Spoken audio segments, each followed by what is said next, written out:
नमस्कार, प्रणाम, राम राम।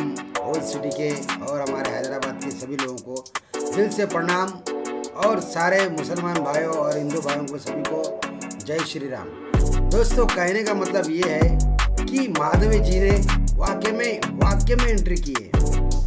एंट्री इसीलिए की है ताकि टीआरएस पार्टी और कांग्रेस पार्टी दोनों पार्टियों को लगा झटका, क्योंकि उनको उम्मीद थी कि मोदी जी ऐसा स्ट्रोक खेलेंगे बोलकर उन्होंने नहीं सोचा था, मगर जो सोचा है उनको लगा अब झटका। अब उन्होंने सोचा है कि जब मोदी जी अपना उम्मीदवार उतार सकते तो क्यों हम नहीं उतार सकते। तो अब कांग्रेस ने भी अपना उम्मीदवार उतार चुके हैं। तो कांग्रेस ने भी उम्मीदवार उतार चुके हैं और अकबर ओवैसी के भाई भी इस लाइन में उतर चुके हैं।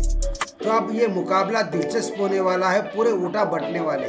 तो हम पहले पूरी खबर देखते हैं, फिर बाद में इसका व्यू करते हैं, ठीक है। चलो पहले खबर देखते हैं, हम न्यूज़ देखते हैं, फिर हम इसका व्यूज़ करेंगे और बताएंगे हम माधवी जी ने क्या कलाकार किया है, कैसा कलाकार किया है जो पूरी पार्टियों की नींद उड़ा दिया है, ठीक है।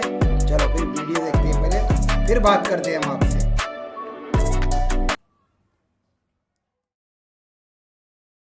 इस चुनाव की एक और हॉट सीट जिसकी बहुत चर्चा है वो है हैदराबाद की सीट। वही हैदराबाद जो ओवैसी का गढ़ है, जिसे हर चुनाव में मान लिया जाता था कि यहां तो ओवैसी ही जीत रहे। लेकिन इस बार ओवैसी के लिए मामला उतना आसान नहीं है जितना पिछले चुनावों में हुआ करता था। और ऐसा इसलिए क्योंकि ओवैसी के सामने बीजेपी ने एक मजबूत कैंडिडेट उतारा और अब कांग्रेस ने भी हैदराबाद में अपने पत्ते खोल दिए।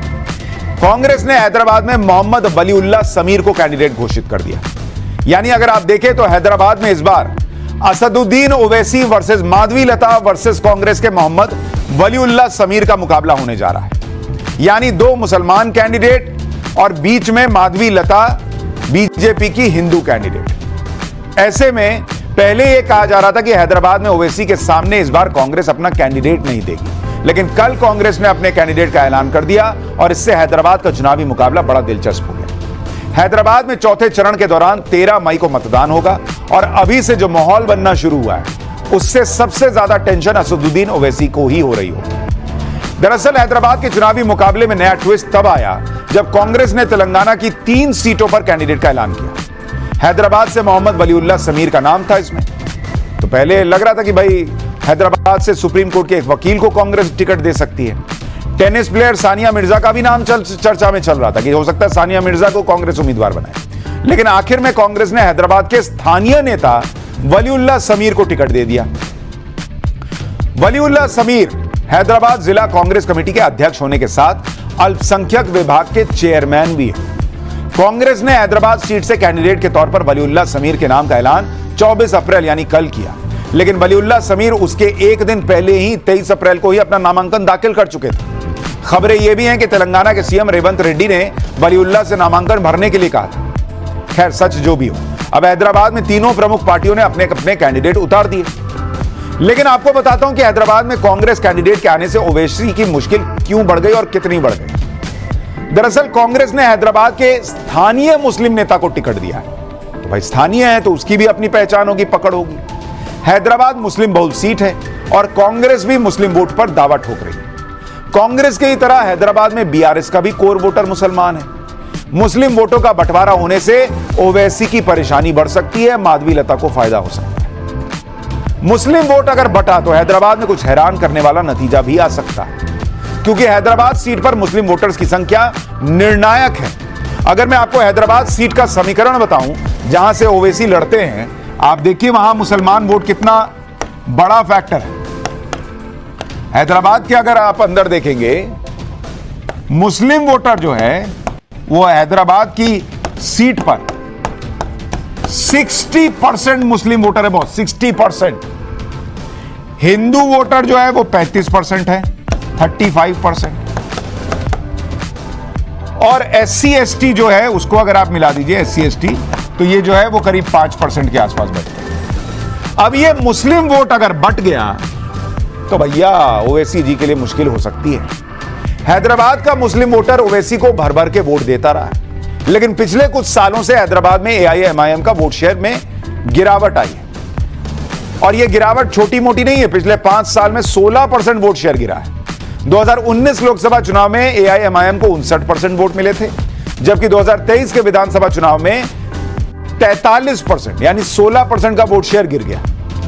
हैदराबाद में ओवैसी की परेशानी की और भी वजह है, क्योंकि कांग्रेस और केसीआर की पार्टी बीआरएस के साथ बीएसपी भी मैदान में है। 2019 लोकसभा चुनाव में कांग्रेस और बीआरएस को मिलाकर लगभग 13% वोट आए थे। 2023 विधानसभा चुनाव में जीत के बाद कांग्रेस हैदराबाद में मजबूत हुई है। इस बार बीआरएस और बीएसपी का गठबंधन है और हैदराबाद सीट बीएसपी के हिस्से में आई है।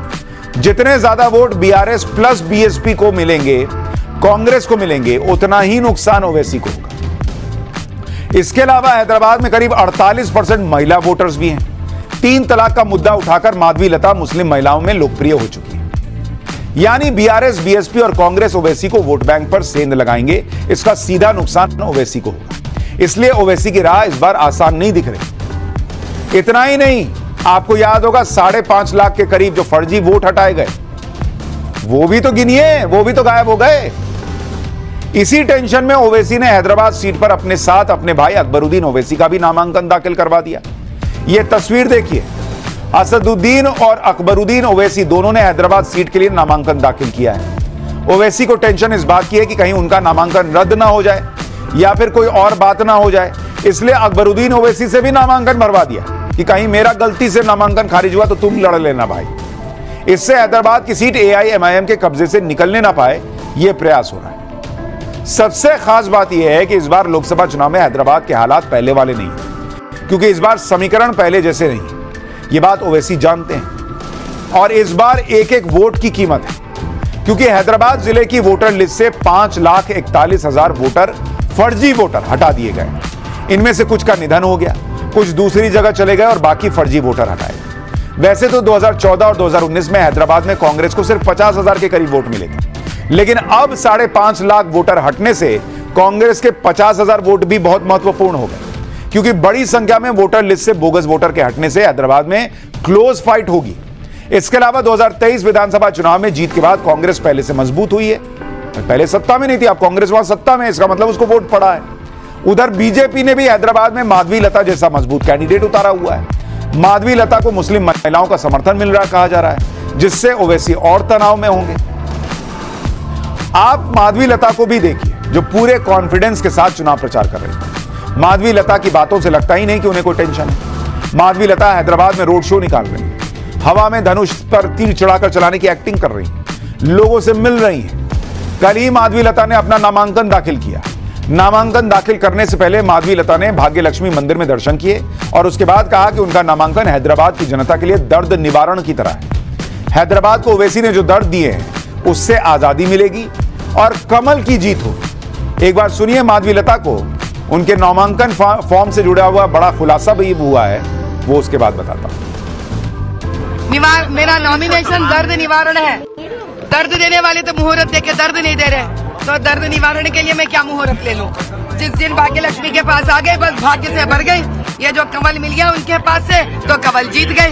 जब असदुद्दीन खुद के कौम को बर्बादी के ऊपर लेके जाते हुए ये एक बार भी नहीं सोचे कि प्रधानमंत्री जी जो इतनी योजनाएं लेके आए हैं, बताइए कौन से योजना पर हिंदू मुसलमान लिखा हुआ है?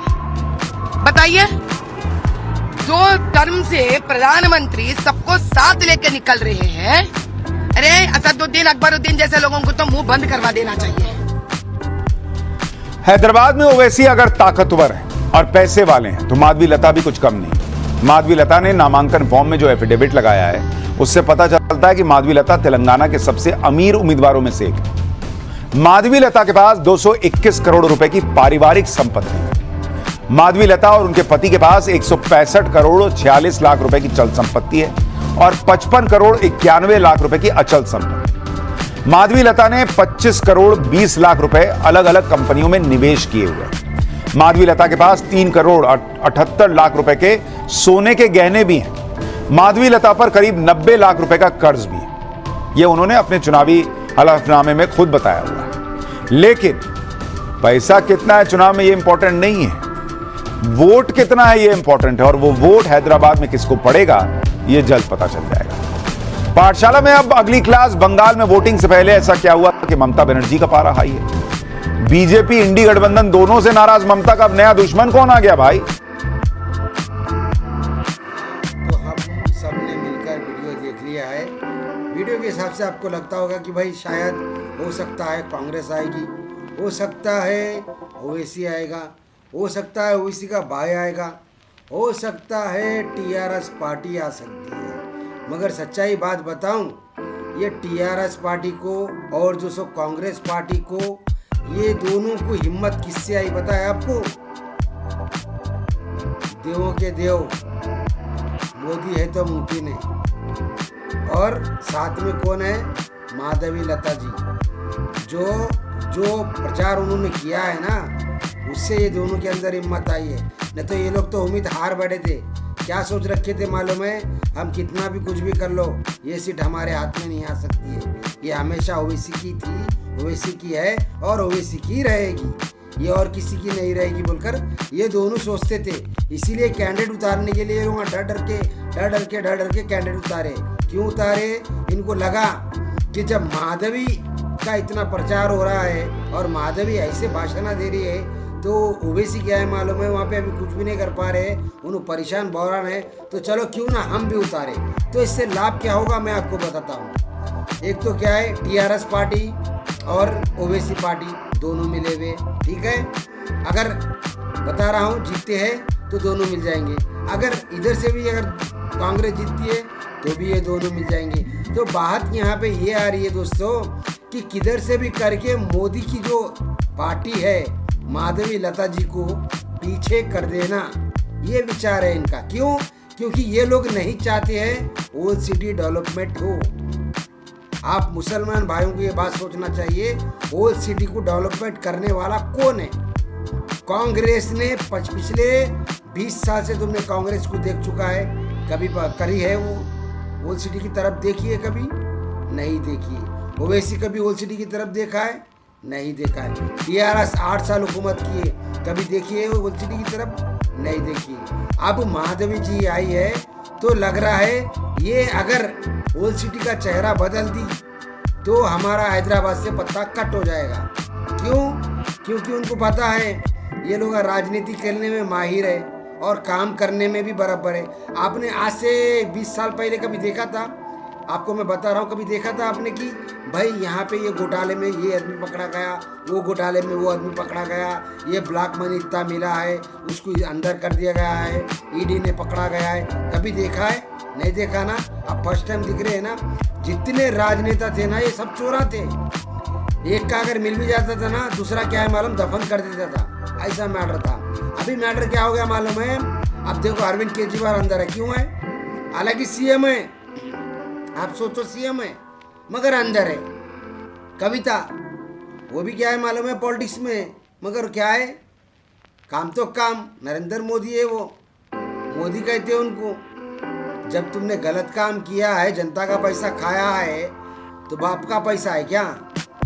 ये बोल के सीधा अंदर फेंके उठाकर। तो यही बात बताना चाह रहा हूँ मैं, ये पूरे चोरा है। चोरों के पीछे मत जाकर अच्छे कैंडिडेट को चुनो।